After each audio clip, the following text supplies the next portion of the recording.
Hello, you know what time it is? It's time for a quick word about our sponsor and very close friends of the podcast, proptech. What do the most engaging real estate listings in the world look like? You already know proptech is the way to go. Proptech is a leading provider of the gadgets and gizmos a real estate portal needs to keep users engaged on their listings. They can do virtual staging, they can redecorate the room, and it's really easy to use. To find out more, head to proptech with 2x's.com, search the guys out on LinkedIn, send an email to Stefan. You know the deal. Right, on to today's podcast. It's time for a news roundup. Enjoy.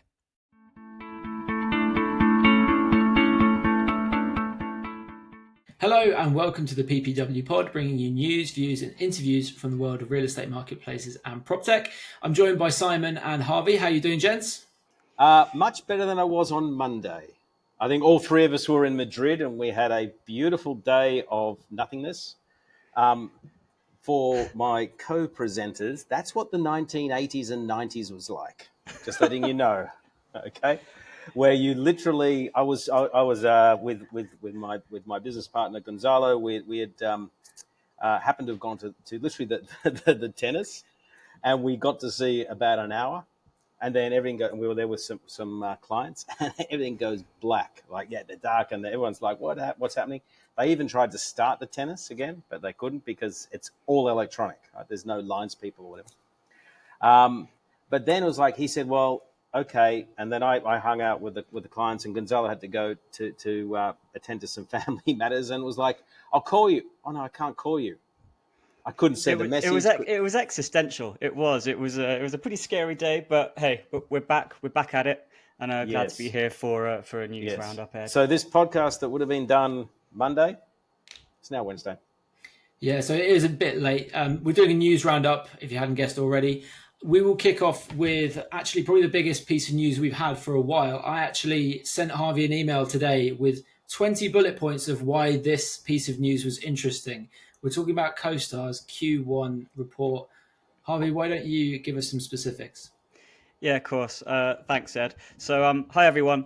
If you want to check out the deep numbers, obviously you can check out the public filings, or you can check out online marketplaces, but I'll give you the headline numbers here, which is that CoStar, as always, has delivered double-digit revenue growth for the 56th consecutive quarter. Revenues hit $732 million for the first 3 months of the year. Decent EBITDA, adjusted EBITDA of $66 million, I think it was.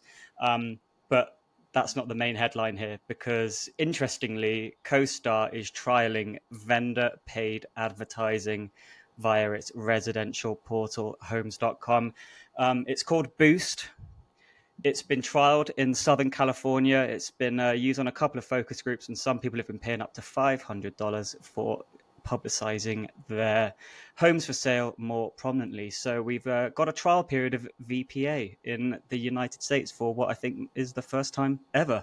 So that's the main takeaway from CoStar, is that we're trying to switch things up in the US, Simon, eh? Yeah, I think it's a good idea. I mean, you to work out if something is going to work or not, you have a couple of choices. You can all sit around a table and project the future and have an argument and basically do nothing, or you can get out there and trial it. And the beauty about the US is the market is relatively homogenous. So whether you're in Florida, where I am at the moment, or you are in California, it's MLSs, it's 6% commission, it's all the same. So if you can trial it in a little area, find out whether they will pay $500, the vendor will pay extra money to promote their house, to boost their house, top of the search, or whatever they're getting for that $500. Why not? And if it works, you now have a model that you can roll out. Now, of course, you can roll it out. Zillow can roll it out. Realtor.com, well, can they roll it out because of the relationship with the NAR? Maybe not. But I think this is a super interesting initiative, and I think it's good on them for trying it, because you've got to give it a shot. You can't fail unless you try. I've got a question straight off the bat here for you, Simon, which is, I was speaking to Mr. Simon Bray earlier this morning. He's recently joined Kleinanzeigen. He's just left an MLS system from Real Estate Works in Canada. And the news had just broken that, CoStar was trying this. Thanks, Fred, listening to the investor call and sharing the notes. He doesn't think that this is going to be a particularly scalable initiative because the US is reliant on the MLS system. I don't think this is something that's going to be, mainstream anytime soon. So yeah, it's a nice little trial. But are you of the same mind as Mr. Bray in that this is, a test, but it's not really anything that's going to, Well, wholesale changes to the US? so let's think about it in a couple of dimensions. One is scale. You get to 5% of the market in the US who buys it, you're going to make a lot of money. Okay, and that's literally cream on top. So there's I don't think there'd be a massive amount of variable cost attached to this. So yeah, it could just be straight to the bottom line. My first point. Second point, in general, it's probably going to be a little challenging to become mainstream, like 30, 40, 50% of agents or properties are boosted in this process.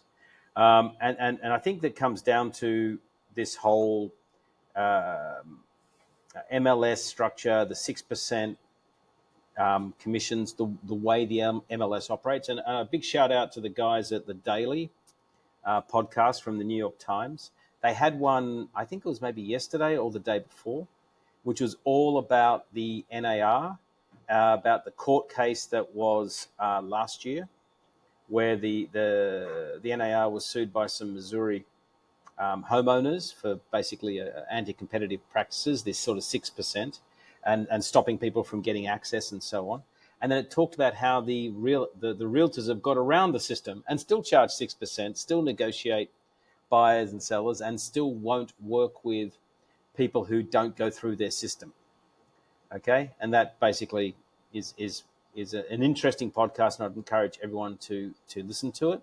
So then the question is, how does this sort of then get into everyday life? And if I'm selling my house and I'm paying a real estate agent 5-6% to sell it, I'm probably assuming they're going to pay the marketing as well.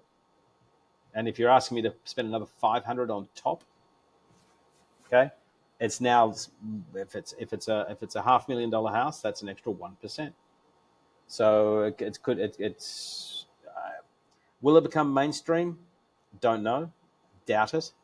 But I do think it could be a very good earner for premium properties, or premium as in not high-end properties, but there'll be a segment of the market that will want to pay to promote their house or higher. So I think, yeah, give it a shot, see what happens.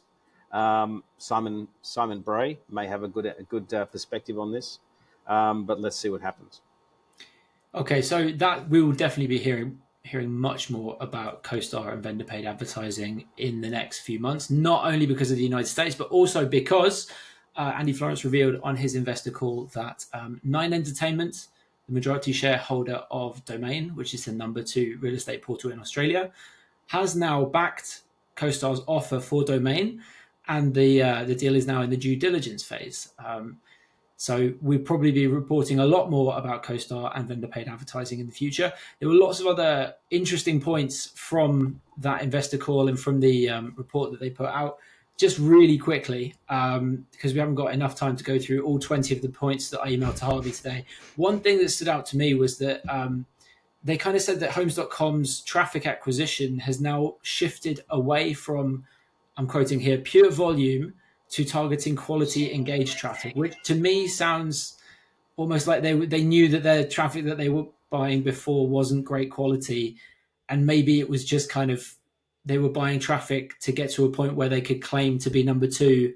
Now that they are kind of number 2, or people have accepted that they might be number 2, they can back off and just, buy traffic that actually converts. I don't know. What do you think, Simon? If you were CoStar here, is that what you'd be doing? Yes. You've got to be prudent on how much you spend and how fast you spend. So you're coming from a long way behind. You spend a lot just to get momentum, to get things moving in the right direction. They've done that. They've done a great job at doing that. They're now gone from being a relatively unknown brand to a far more household known brand. Now you've got to say, right, I've sort of sorted out that problem. Now I've got to deliver results for my advertisers because they're the ones paying me money. and I've got to focus on what's going to be valuable to them. So Yeah, they're up to so really interestingly as well. They said they went from in terms of unaided brand awareness. So how many people have actually heard of Homes.com. It was 4% in February 2024, and it's now up to 36%, which is apparently better than Realtor.com and Redfin. So that's an excellent. But it also shows what what's rumored close to $1 billion can do for you. Yeah. Okay. True. Okay. We'll move on. I recommend, by the way, I always say this, but Andy Florence is absolutely the only one of these big CEOs whose investor calls are worth listening to. If you've got the time to go and listen to it or read the transcript, it's very much worth doing. Very interesting stuff in there. We'll move on though. Our second piece of news on the docket concerns some speculation, but some speculation that we have been guilty of in the past as well. We're talking about Zoopla. Harvey, do you want to fill us in? Yeah, so apparently Zoopla's up for sale. Zoopla has had a £500 million value price tag slapped onto it, which is, correct me if I'm wrong, a 75% discount on what it was bought for a few years ago. It was 2.2 billion. 7 years ago. 7 years ago. 2018. 2018, it was bought for 2.2 billion by Silver Lake, and now Silver Lake are ready to sell, and apparently they're willing to sell it for 500 million. However, and there is a big however here, we have no sources, no nothing. It's pure speculation. It's come out of whoever and wherever, and it's a bit he said, she said. I'm not sure if I buy this one. But let's have the debate anyway. Ed, what do you think? I mean, you're. So what's interesting about this is it was reported in City AM, which is quite a reasonably well-known national newspaper based in London that reports on business stuff. Now, if this was just a podcast talking about it, I wouldn't bother talking about it. But the thing is, City AM have reported it, and City AM in their reporting say it's from a podcast that we know that we have been able to verify independently. So no one's quoted any sources. It's not even one of these where they say sources close to the deal or anything like that. They've just, the fact that City AM have printed it makes me think that it's not just all smoke and mirrors. When I emailed Zoopla today, they obviously aren't commenting. My question for you, Simon, is when someone doesn't comment on this, does it look like when like a murderer is in a dock and they say, no comment? Is it one of those things where by not saying anything you look guilty? What would you do if you were Zoopla here? Would you come out and say no, we're not for sale, or would you say nothing? Well, first of all, I wouldn't do an analogy to a murder in a dock, just for clarity's sake. I think that's all right. Let's say a petty thief. I know what you're getting at. Let's break this down. So the question is, what is for sale? Now, Zoopla, I think, is sort of, I think Charlie Bryant used to run Zoopla. He's now running Houseful, right? So they've clearly gone to a process of splitting the business in two. And from an outside-in perspective, it looks like what they've done, right? So they've got the advertising business and you've got all the software that they accumulated over time. So the question is, what is for sale? So let's go back in time, 2018, Silver Lake buys Zoopla, which was listed at that point, if I remember correctly. So they delisted it, $2 billion, thinking, you beauty, we're going to grow this.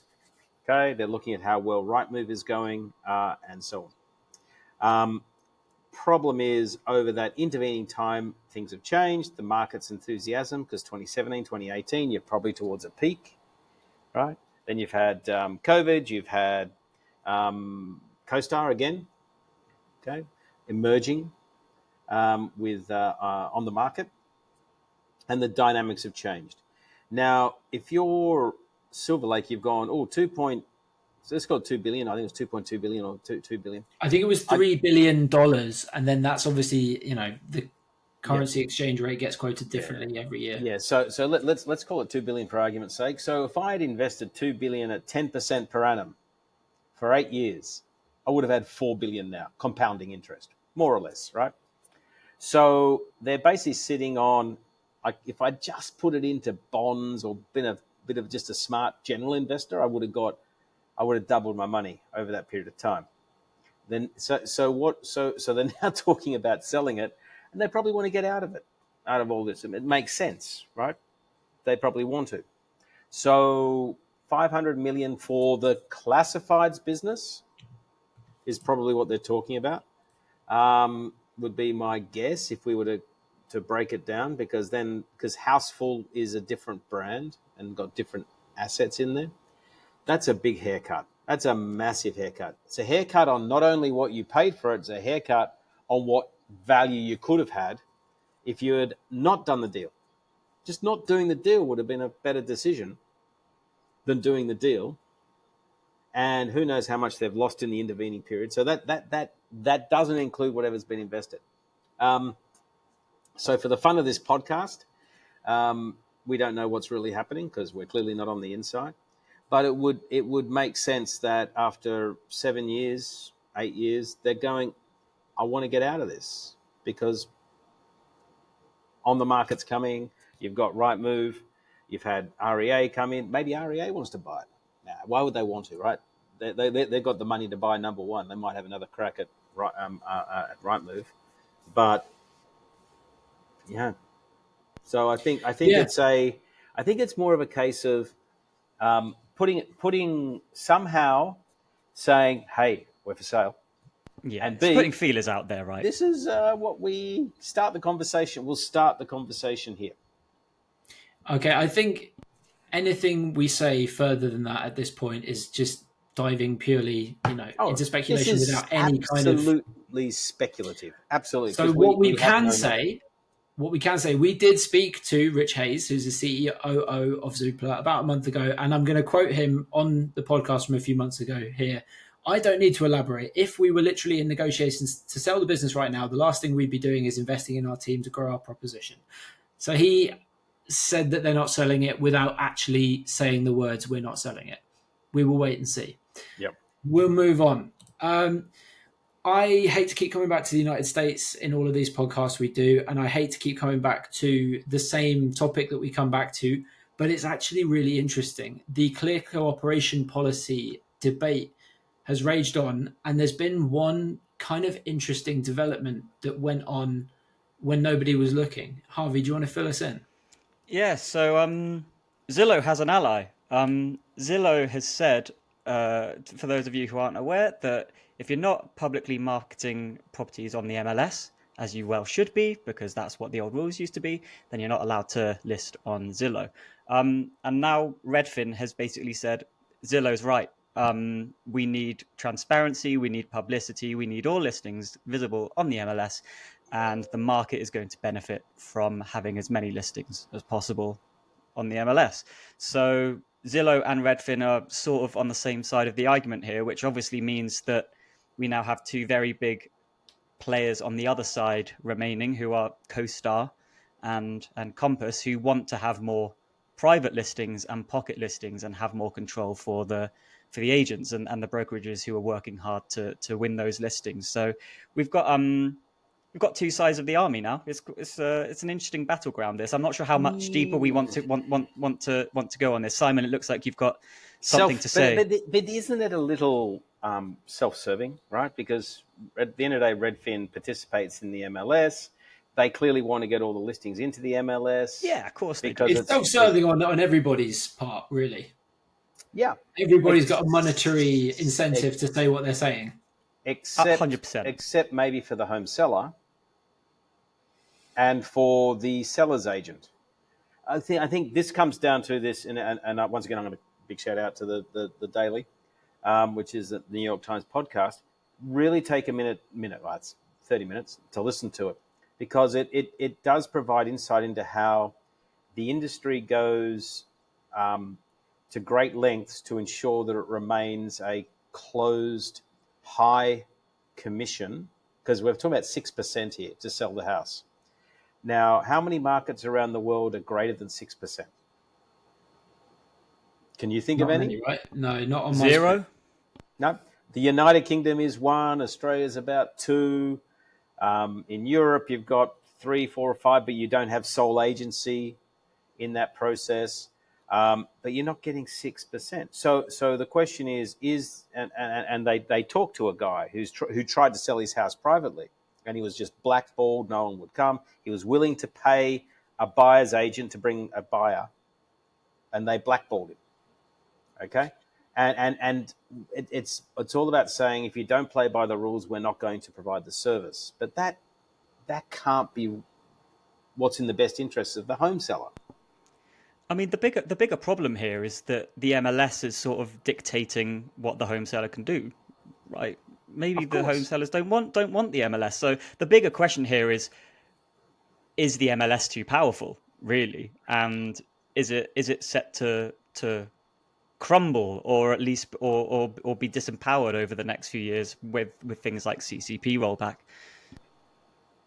I think what's interesting as well. So, what happened while all of this was going on, that kind of went under the radar a little bit, was that Zillow quietly rolled back a policy that was at the center of a big court case that they had for many years over the last few years, basically saying, if you are a for sale by owner listing, or if you are a brokerage that doesn't pay its NAR fees, you have to go on this separate tab, which is like a kind of an other listings tab on Zillow where nobody sees it.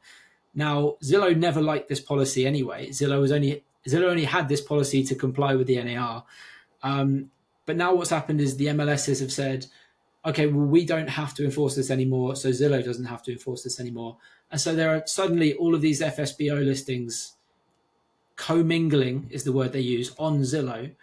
And this was the centerpiece of this massive court case that was big news a few years ago, that suddenly it's irrelevant. So things are shifting in the US. And yeah, I mean, it's kind of trite to say it will be interesting to see what happens over the next year or so, but it really will be interesting to see what happens over the next year or so. Yeah, and just to bang the drum of agentic search or agentic agents, is at the end of the day, if I have an agent who is my buyer's agent, so I have a buyer, I could have a buyer's agent today. It could be a AI-driven app that sits on my phone. It talks to me, said, "Hey Simon, what are you looking for? What are the sort of things?" Okay, I'm going to go find it for you, and when I find it, I'll just pop up and let you know. Tell me if you like it, if you don't like it, and so on. But oh, by the way, can you give me access to your LinkedIn, maybe to your Facebook profile, so I can get a better understanding of you as a person? And therefore, I can find a house that I can maybe find things that you haven't thought of in areas you haven't considered. Okay. Oh, and how much do you think you can pay? Give me answer the following questions about your lifestyle and how much you're earning and so on. And I can tell you what you can. I'll go and negotiate for you. When you start to have this sort of agentic co-pilot in house buying emerge, it's going to find the property, whether it's Harvey selling it via an MLS, Ed selling it direct, whether it's sitting on someone's website, or Ed's just spun up his own Canva page for his property. Right? There's so many ways that you eventually, if the portal doesn't end up playing the role of aggregating the market and providing services above and beyond, rather than holding back the tide, okay? If you don't list within 24 hours, you'll never be on. That's just sort of defensive. The sound. It sort of has a feeling of traditional newspapers just wishing that the whole damn progress would slow down. Okay, so I think we're going to be very surprised over the next few years that if a portal doesn't get with the program, become a brand that equals, I'm going to help you find your home. And by the way, it's not just the portal; it's tools on top of the portal. It's a buyer's agent, etc. Okay, they'll be yesterday's virtual chip wrapper, fish and chip wrapper. Actually, there's a quote in there somewhere. We'll move on really quickly because we haven't got much time. I know what Simon Baker thinks about iBuyers, so I'm not going to get you to tell me all about iBuyers and why they were doomed to failure from the start. Suffice to say that iBuying is not going very well at the moment. Isn't that right, Harvey?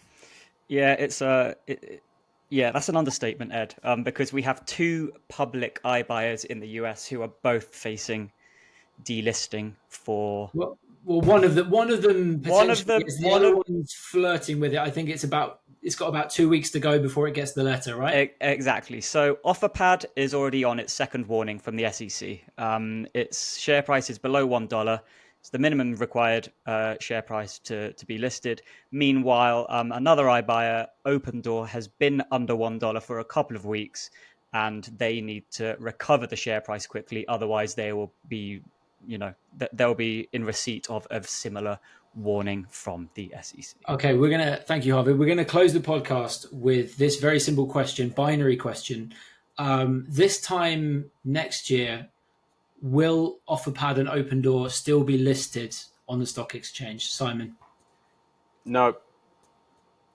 Harvey, I mean, what's your guess? I don't know if you've reported on these. Yes. You're saying yes. Sorry. They won't be listed as currently structured. They could be bought. They could be merged. Something will happen in that process. Okay, yeah, I tend to agree with that. But it can't stay the same way, and the world's not going to suddenly go, oh, iBuyers, fantastic idea. Yeah, I wish I'd thought of that. I think it would be one of these cases where in 10 years somebody says the word iBuyer at a PPW conference and everyone goes, oh yeah, I remember them. Remember one thing, souffles don't rise twice. Souffles don't. I like that. That's good. Are you claiming that as your own, or no? It was used in politics in Australia about 25 years ago, but no one's going to remember. So yeah, I'm going to claim it. Okay, fair enough. We got the name for our podcast title this weekend. Souffles don't rise twice.